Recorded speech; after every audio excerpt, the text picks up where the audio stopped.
You are listening to 106.7, Wilmington's Big Talker, and my name is Paul Vallone. I'd like to welcome you to Guns, Politics, and Freedom, where each Sunday at 5 p.m., as part of the Sunday Night Political Power Block, we give you the ammunition to better defend your gun rights. I'd also like to thank our sponsor, Hyatt Guns, America's largest gun shop. Check them out at hyattguns.com. In case you aren't familiar with me, I direct Grassroots North Carolina, or GRNC, since 1994, our state's most effective gun rights organization. As its director, I was involved in drafting and passing our original concealed handgun law. Since then, GRNC has gone on to engineer passage of concealed handgun reciprocity, our purchase permit bypass, Castle Doctrine and Stand Your Ground, the expansion of concealed carry into state and municipal parks, restaurants, public assemblies, educational properties, and much more. Grassroots North Carolina is exactly what the name implies, a grassroots collection of people from all walks of life who share a common concern that our constitutionally guaranteed freedoms are being eroded. Check us out at grnc.org. That's grnc.org. Some might call this our 2018 election episode. I prefer to think of it as our Future of the Republic episode because, like 2016, this midterm is no ordinary election. It is instead a referendum on the future of our republic. And I should note that if you hear this as a rerun after the election, regardless of who wins, the threat will not go away. It never does. And much of what I'm about to say will remain relevant for years to come. In this midterm, voting is already underway. Like the 2016 presidential elections, one of two competing ideologies will prevail. Either those of us whom I call individualists, who believe in individual liberty and all the responsibilities and costs that such liberty entails, or the collectivists, those who want absolute control over your every action, nay, your every thought. Those who will use any means up to and including a coup d'etat disguised as impeachment to exert that control. Now, I'm not going to lie to you. The deck is stacked against us. First, we have the natural trend for midterm elections to work against the party in power. It is normal to lose seats. Second, we have an open House seat in the 9th Congressional District, where Mark Harris is running along with an underfunded freshman in the 13th Congressional District, where Ted Budd is fighting for his seat. Third, you may recall that I've said before, Washington Times columnist Samuel Francis was fond of saying, our political system is anchored by two dominant parties, the stupid party and the evil party, and occasionally, in the spirit of bipartisanship, they produce legislation which is both stupid and evil. Well, I'm afraid the stupid party did what the stupid party does. This year, they failed to pass House Bill 746 out of the North Carolina Senate, which would have given you permitless concealed carry. Many have conjectured that they have failed to dance with the voters that brung them. We'll see. And lastly, we have an unprecedented number of dirty tricks being played by the leftists, which I will describe shortly. Now, when we discuss the elections, we will discuss important races around the state, including not only congressional races, but also judicial elections, ballot amendments, and General Assembly races. And make no mistake, each and every one of those elections is critical to gun rights. In particular, you will see that the two congressional races I have mentioned could determine the balance of power in the United States House of Representatives. So, lads and lassies, grab a pen and a piece of paper, because today we are going to do some civic duty. We will discuss the dirty tricks being played by the leftists to win elections and impose their agenda on you, up to and including Obama appointee judges striking down political districts, voter ID laws, and more. False flag candidates, namely Democrats running as Republicans in various races, especially the judicial races, in order to split the Republican vote and elect Democrats. Then we have potentially illegal collusion between Supreme Court candidate Anita Earls and a new anti-gun super PAC calling itself One Vote at a Time. So you say, but I forgot to register to vote. It's too late. No problem. Thanks to the leftists, you can still register and vote on the same day, provided you do so at an early voting station on or before 1 p.m. on Saturday, November 3rd. More on that later in the show, as well as how you can check your voter registration and where you can find listings of pro-gun candidates. But let's talk first about the elephant in the living room, Cesar Sayoc. Now, for some time I have been saying that sometime, somewhere, somebody would say enough. And then back in the 1990s, when there was a spate of attacks plaguing the White House during the Clinton administration, I wrote a Charlotte Observer column entitled Barometer of Discontent, in which I posited that when a political situation becomes so tense that people feel no recourse, the first bellwether of trouble is the reaction of malcontents in society. Here is the point. Just because these malcontents are responding inappropriately doesn't mean they are responding to a non-existent problem. It's just that while you and I respond with a ballot appropriately, society's nutcases respond inappropriately, sometimes with a bullet. Before Sayoc was arrested, there were reportedly 13 devices directed at all the leftists you have come to know and hate. People like George Soros, Hillary Clinton, Barack Obama, Eric Holder, John Brennan, Maxine Waters, who apparently deserved 2 devices, Robert De Niro, Joe Biden, who also got 2 devices, and most recently, Cory Booker, alias, what did you call him? Spartacus, that's what it was. Spartacus Booker and James Clapper. Now, predictably, the left blames Donald Trump. Every left-wing pundit on CNN and elsewhere is jumping on the bandwagon, of course, and I especially love former CIA Director John Brennan's tweet blaming Trump for his, and I quote, inflammatory rhetoric, insults, lies, and encouragement of physical violence. But perhaps the greatest and most ironic exercise of leftist hypocrisy came from Maxine Waters, purveyor of leftist violence herself, who demanded, with a straight face I should note, that Trump, quote, take responsibility for the kind of violence that we are seeing, end quote. On the other hand, we had conservatives, apparently including Rush Limbaugh and James Woods, who suggested that the devices might be a false flag operation by leftists to regain an edge in the midterms. It might not have been true, but to be fair, that is exactly the sort of dirty trick right up the lefties' alley. But take a look at the nutcases' targets. The fact is that with a few exceptions, the recipients have been a veritable who's who of leftists who have loudly and publicly promoted violence against conservatives.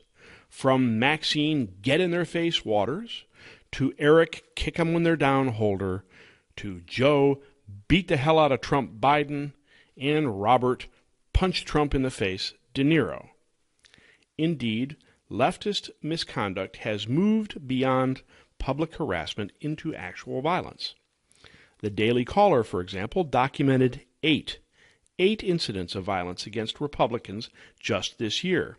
Said the caller, and I quote, Republican politicians, their staffers, and the offices where they work have become a recurring target for political violence. There are 8 times just this year that Republicans faced such attacks. California congressional candidate Rudy Peters, who is challenging Democratic Representative Eric Swalwell, narrowly escaped a stabbing attempt in September. Peters' attacker, Farzad Fazili, shouted disparaging remarks about Republicans before attempting to stab the GOP candidate with a switchblade, police said. An operative with Democrat political group American Bridge was arrested in March for assaulting a female staffer in President Donald Trump's administration. The liberal operative allegedly shoved the woman, a press secretary for Interior Secretary Ryan Zinke, to the floor as he chased after Zinke. The same American Bridge operative, named Wilford Stark, was arrested Tuesday, about time, for allegedly chasing and assaulting Nevada gubernatorial nominee Adam Laxalt's campaign manager. Stark was charged with battery after the attack, which left the woman bruised as well as terrified and traumatized. We'll get back to that and still more examples of leftist violence against Republicans in just a moment. We're going to take a short break, and you are listening to Guns, Politics, and Freedom on Wilmington's Big Talker 106.7, WilmingtonBigTalker.com. After our break, we will return with a look at the midterm elections here in North Carolina and their potential impact on gun rights.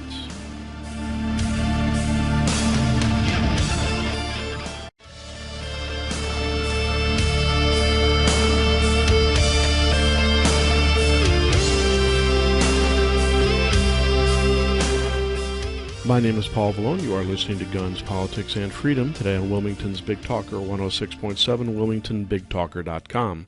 Our show is sponsored by Hyatt Guns, America's largest gun shop. Check them out at HyattGuns.com. We were talking about what I call the barometer of discontent.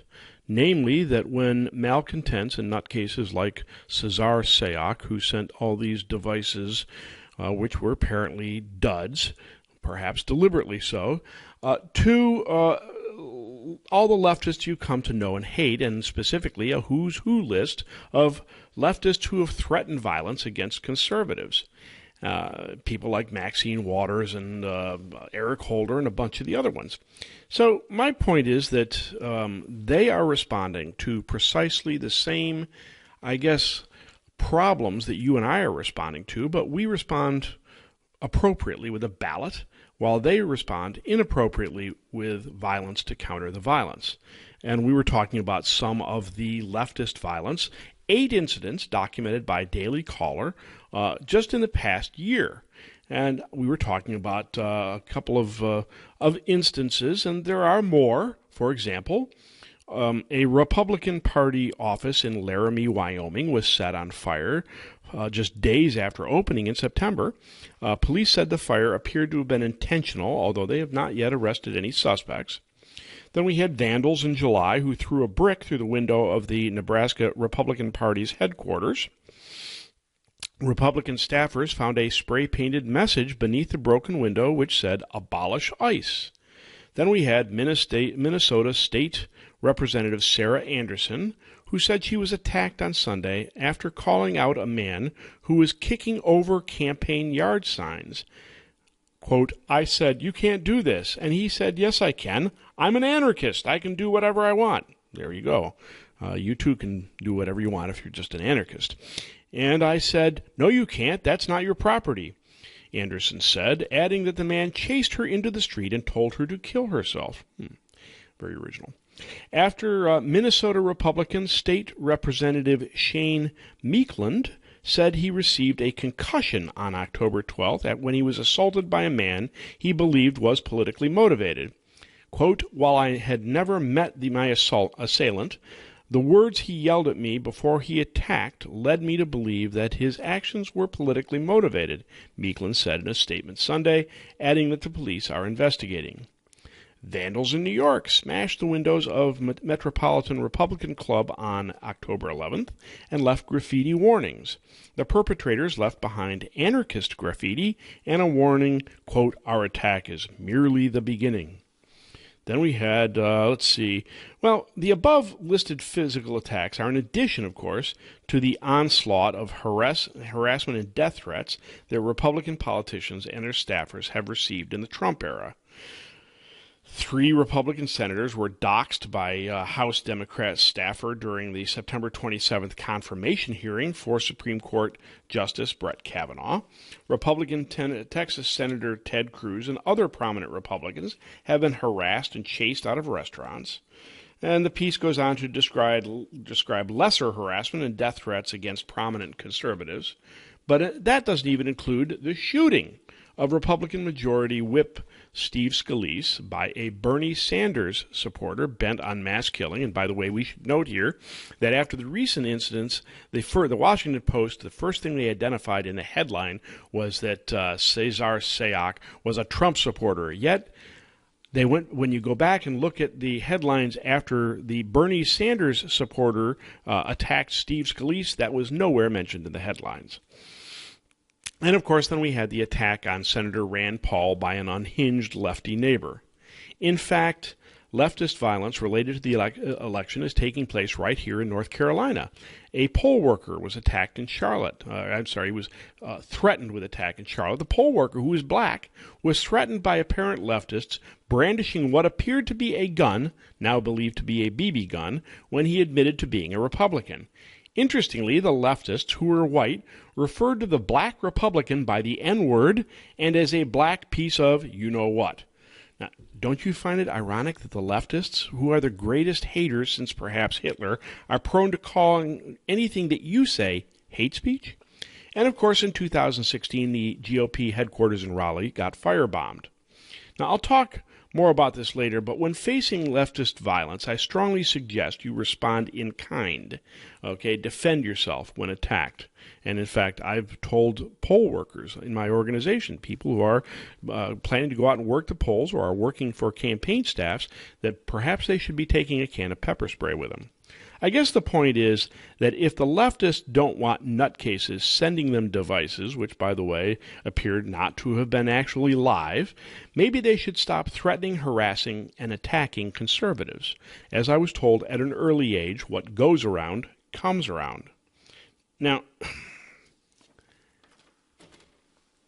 in closing on this particular topic, I want to emphasize why the left blames Trump rather than the bomber himself, if you will, to take a look into the minds of the lefties, such as they are.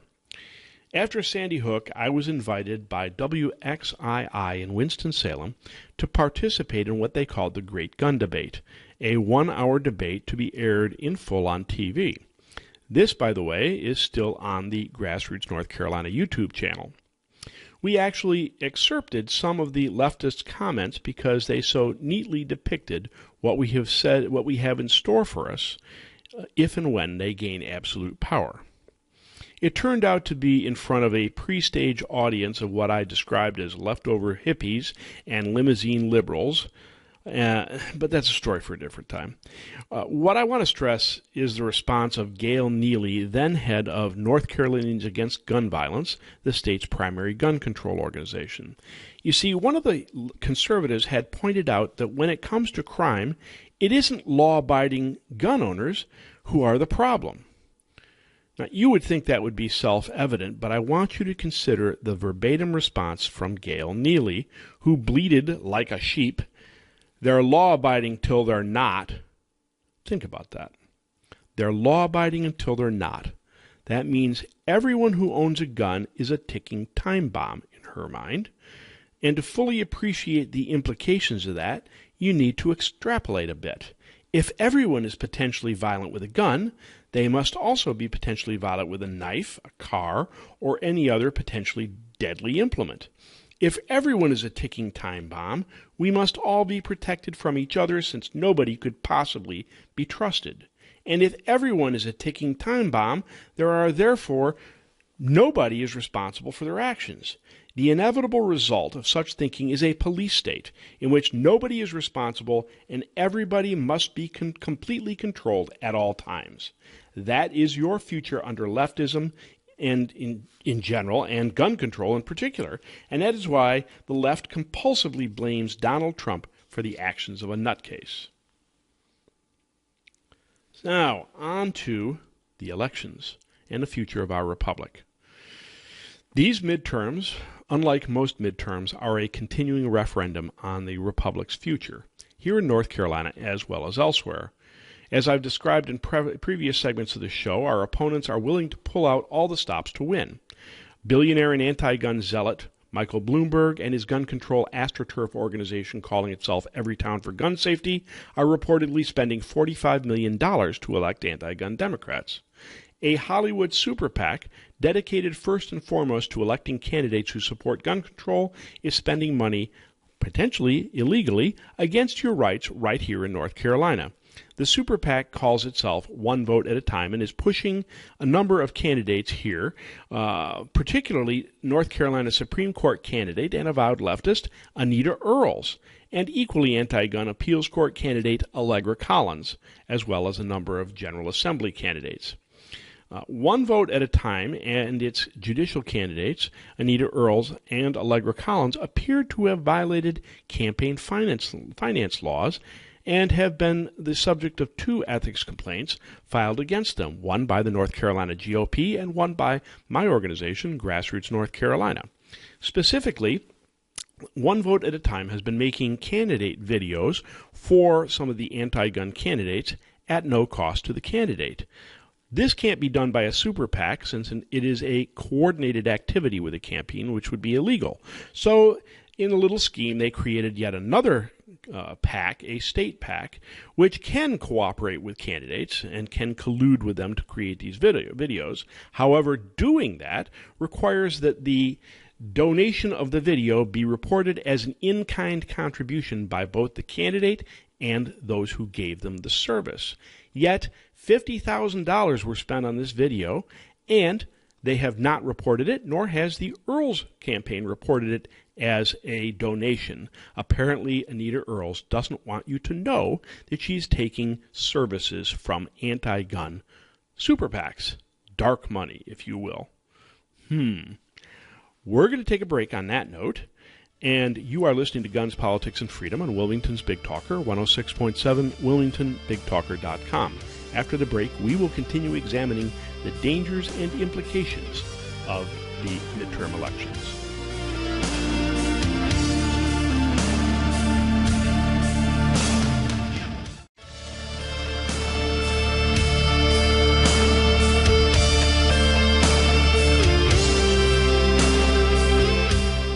My name is Paul Vallone. You are listening to Guns, Politics, and Freedom on Wilmington's Big Talker 106.7, WilmingtonBigTalker.com.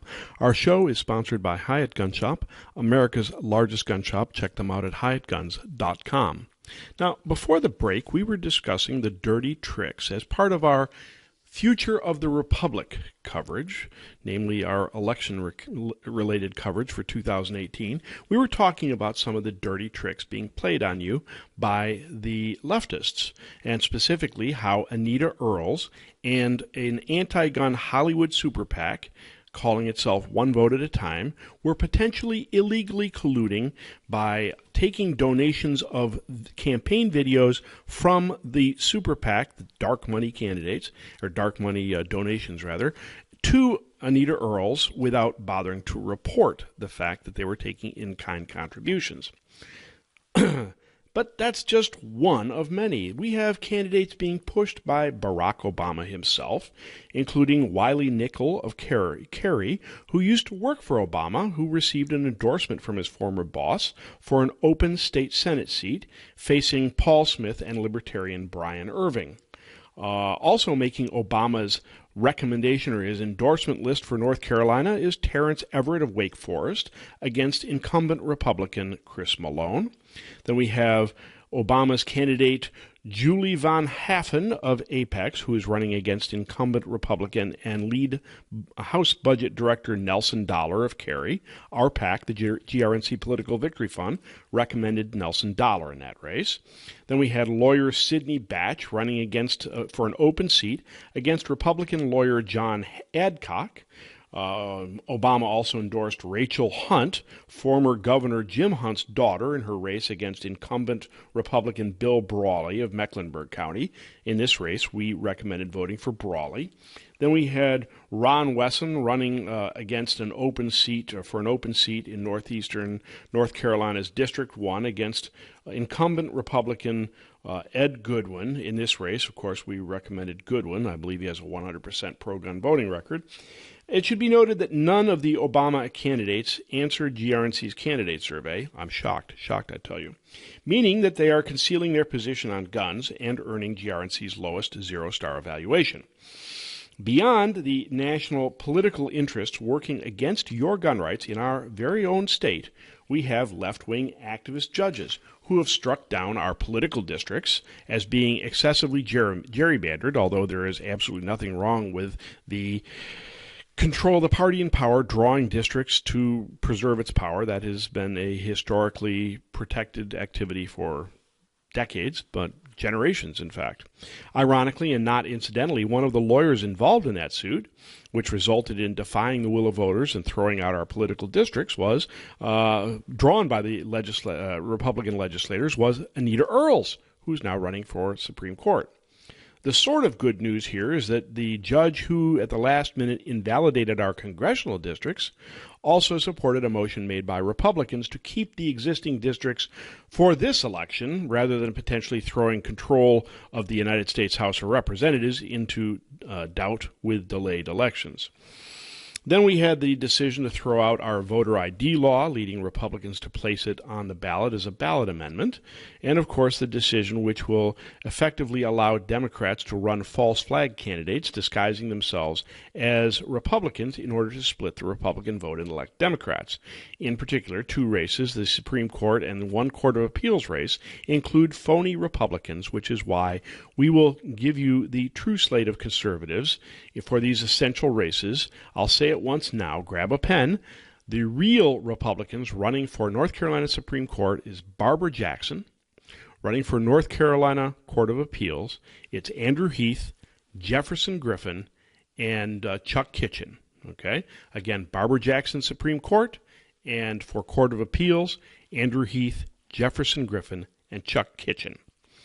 Now, we'll also begin taking a look at General Assembly races, but first I'm going to talk a little bit about, and congressional races, I'm going to talk a little bit about where you can get accurate candidate information. As I mentioned a few moments ago, you can go to grnc.org for candidate information. Every election year, Grassroots North Carolina runs its Remember in November project, which involves perhaps the most sophisticated candidate evaluation system in the country. For each one of the roughly 600 candidates in the spring primary elections, we compiled voting records on gun issues, if the candidate had a voting record on gun issues, survey scores on our candidate surveys that we send to each one of these 600-odd candidates, as well as their history of supporting either pro-gun legislation or anti-gun legislation, or sponsoring it, I should say, and another leadership measure we call bill support, namely whether leadership has moved pro-gun bills or anti-gun bills.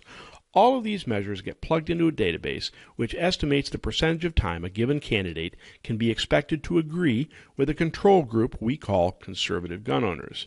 A candidate who agrees at least 90% of the time gets 4 stars, 80% 3 stars, 70% 2 stars, on down the list. If it's less than 60%, they are a 0-star candidate, or if they don't have a voting record and fail to answer our survey, they also get 0 stars. Unlike the NRA, we don't make deals for candidate evaluations. The candidate gets what he or she earns, no more, no less, making GRNC candidate evaluations the most accurate candidate information you can get in the state of North Carolina. Now, the result is linked from our homepage at grnc.org by a red banner linking to the candidate evaluations. We call them evaluations, not ratings, because they are objective assessments of where a given candidate stands on guns, and we have all of that information on all candidates for U.S. House and the North Carolina General Assembly. Also linked from the home page at grnc.org are candidate recommendations made by our Political Action Committee, the GRNC Political Victory Fund.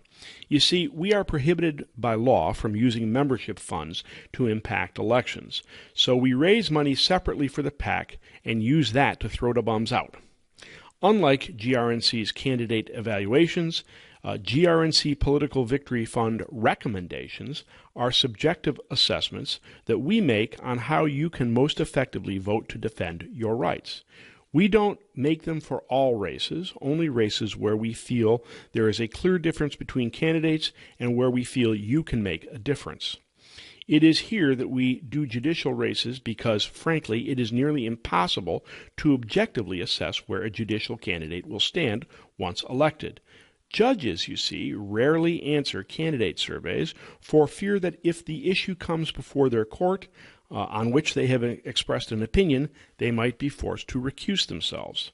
So we make judicial recommendations using both the GRNC Political Victory Fund and also our super PAC, which we call the Judicial Fairness Project, and which you can find at judicialfairnessproject.com. Now, before our break, we were discussing the critical midterm elections, which, as much as the 2016 election, will be a referendum on the future of our republic. So let's talk about the judicial races first.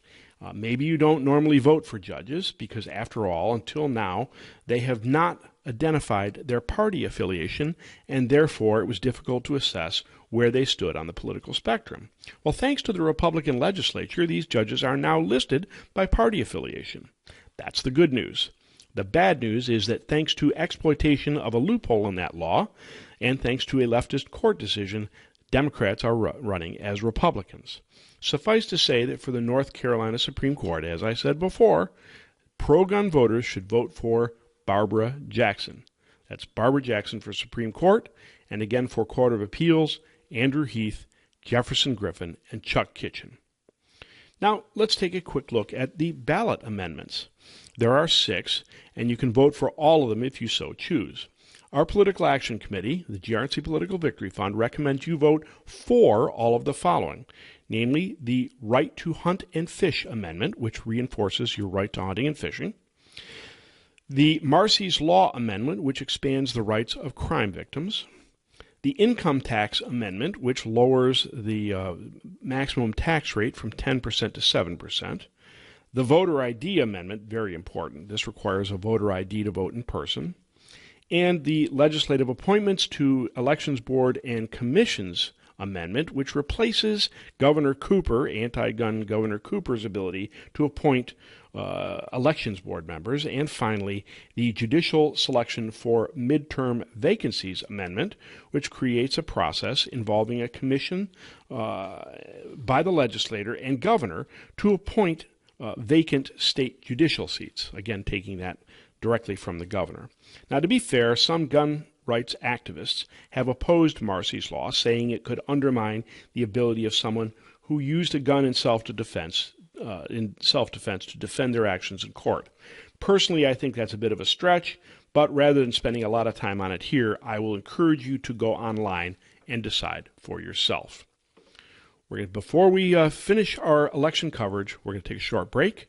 You are listening to Wilmington's Big Talker 106.7.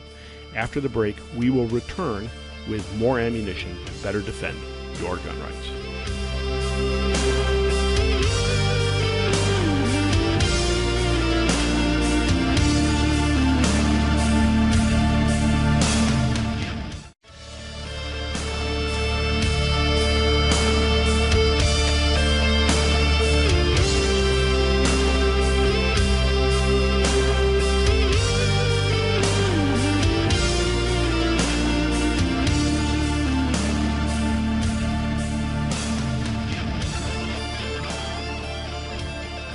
My name is Paul Vallone, and you are listening to Guns, Politics, and Freedom today on Wilmington's Big Talker 106.7, WilmingtonBigTalker.com. Sponsored by Hyatt Gun Shop, America's largest gun shop. Check them out at HyattGuns.com. This has been and continues to be, our Future of the Republic episode, also known as the election episode. And we are about to talk about congressional and General Assembly races. Previously, we talked about judicial races. If you missed that, you might want to go check it out at fpaulvallone.com. And you can find previous this or other issues of the show. Now, let's talk about Congress. We have 2 North Carolina congressional races that are of critical importance, not just because they are Republican seats at risk, but because they could decide control of the United States House of Representatives and whether it will swap from Republican control to Democrat. The first is in the 9th Congressional District, centering in Mecklenburg County, but also including parts of Union, Anson, Richmond, Scotland, Robeson, Bladen, and Cumberland counties. Here we have an open seat previously occupied by Congressman Robert Pittenger, in which Republican Mark Harris, GRNC four-star candidate, faces Democrat Dan McCready, who is a GRNC zero-star candidate. Here, the GRNC Political Victory Fund had always previously supported Pittenger, who until recently had always voted for gun rights, right back to when we first got him elected to the North Carolina Senate. Unfortunately, Congressman Pittenger apparently forgot who brung him to the dance this year when he voted for gun control as part of the appropriations bill.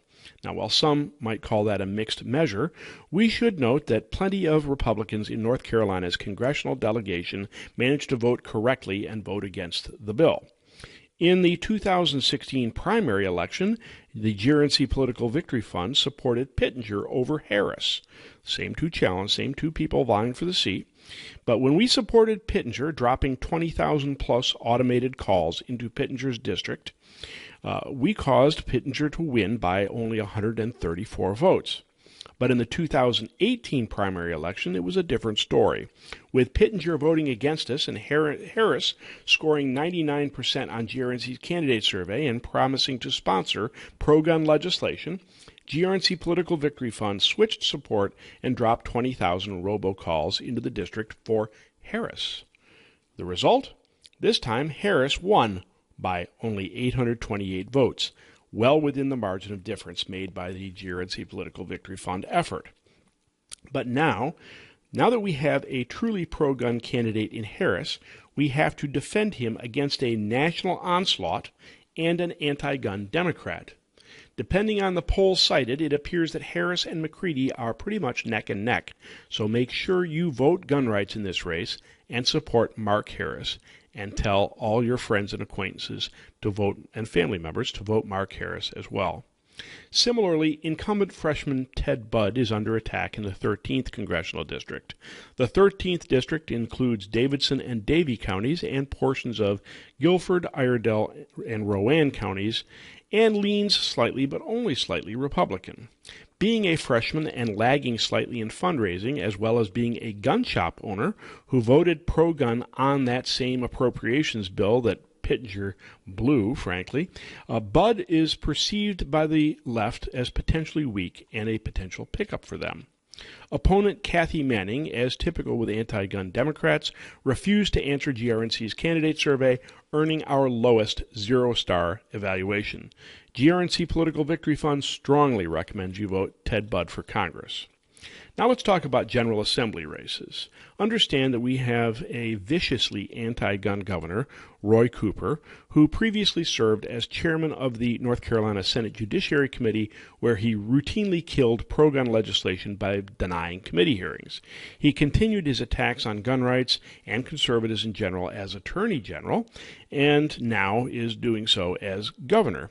Translated, that means if the Democrats were to gain control of the North Carolina legislature, you can count on them pushing all the stuff they've been unable to get committee hearings on so far under Republicans, including banning semi-automatic firearms and standard capacity magazines, repealing Castle Doctrine, repealing Stand Your Ground that we passed in 2011, imposing restrictions on, if not entirely repealing, our concealed handgun law, and passing a so-called red flag law, which would allow law enforcement to confiscate your guns if virtually anybody, like maybe your leftist neighbor, for example, decides that you are dangerous because you own guns, in a procedure that won't even allow you a day in court, at least initially.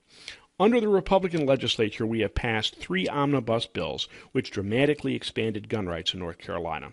Right now, Republicans have supermajorities in both chambers, meaning that any legislation we pass, presuming it is vetoed by Cooper, that veto can be overridden.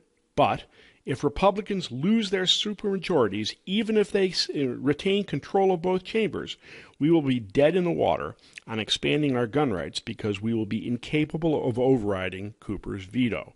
So it is critical that you get active in these General Assembly races. Find out who your House rep and your Senate rep are, and you can do that by going to grnc.org, click on Candidate Recommendations, and there are links there to find out what district you're in and where you can go to vote and a variety of other information that you need. So in the North Carolina Senate, The redistricting forced on us by Obama appointee judges has placed 3 solidly pro-gun senators at risk. In Mecklenburg County, gun rights supporters should support Jeff Tart, that's in District 41, who has 4 stars and has sponsored pro-gun legislation, over Natasha Marcus, who has made gun control part of her campaign and is supported by the anti-gun Hollywood super PAC known as One Vote at a Time. In Guilford County, GRNC Political Victory Funds recommends you vote Senator Trudy Wade, who has a 100% pro-gun voting record and the highest GRNC 4-star evaluation. Her district is District 27. And in Cumberland County, GRNC PVF recommends you support Senator Wesley Meredith, that's District 49. Meredith also has a 100% pro-gun voting record and a 4-star evaluation. In Davidson and Montgomery counties, gun rights supporters have an opportunity for an open seat in the 33rd District with Carl Ford, who earned a 100% pro-gun voting record in his service in the North Carolina House and is a gun rights stalwart. In the North Carolina House, gun voters should first defend the following gun rights stalwarts who have sponsored pro-gun legislation. Jay Adams, that's in District 96, Catawba County, faces an organized challenge by Kim Bost, who not only refused to return GRNC's candidate survey, but made a video touting her support for gun control. Adams has supported gun rights, sponsored pro-gun legislation, and is in fact a competitive shooter. Larry Pittman in the 83rd House District in Cabarrus County. He is especially under siege in a new district, and we should note that Larry has many times stood up against weak-kneed leadership to support gun rights. Then we have Michael Speciale in the 3rd North Carolina House District in Beaufort, Craven, and Pamlico counties. Speciale, too, has sponsored pro-gun legislation and is a stalwart for your rights. He needs to be defended. George Cleveland, another stalwart, North Carolina House District 14 in Onslow County. Cleveland has a long history of sponsoring pro-gun legislation and defending gun rights in committee and elsewhere. Then we have Mike Clampett, who is my House rep, in fact, District 119 in Haywood, Jackson, and Swain County. Now, this race is a hot one with former office holder Joe Sam Queen, Democrat Joe Sam Queen, looking to get back into the office that he previously held before being defeated by Clampett. Despite the rural area, however, Queen is anti-gun, having not only voted for gun control and against gun rights, but has helped the state's main gun control organization raise money. Bad news. Additionally, the North Carolina House races contain a number of open seats and a number of pro-gun legislators who voted 100% on recent bills, gun bills, but are vulnerable due to being in their first term. Support them. For candidate information, go to grnc.org. On the home page, you can find evaluations, recommendations, and links to find out all the critical information you need to vote. You can also get the GRNC Political Victory Fund recommendations, and as I often say, vote early and vote often. And to the leftists who claim I'm encouraging voter fraud, allow me to quote a famous cartoon character, Beaufort T. Rooster. That's a joke. I say that's a joke, son. My name is Paul Vallone. You're listening to Guns, Politics, and Freedom on Wilmington's Big Talker. Please check out our sponsor, Hyatt Guns, America's largest gun shop, HyattGuns.com. Check out my website, gunspoliticsandfreedom.com. I'll see you next Sunday at 5.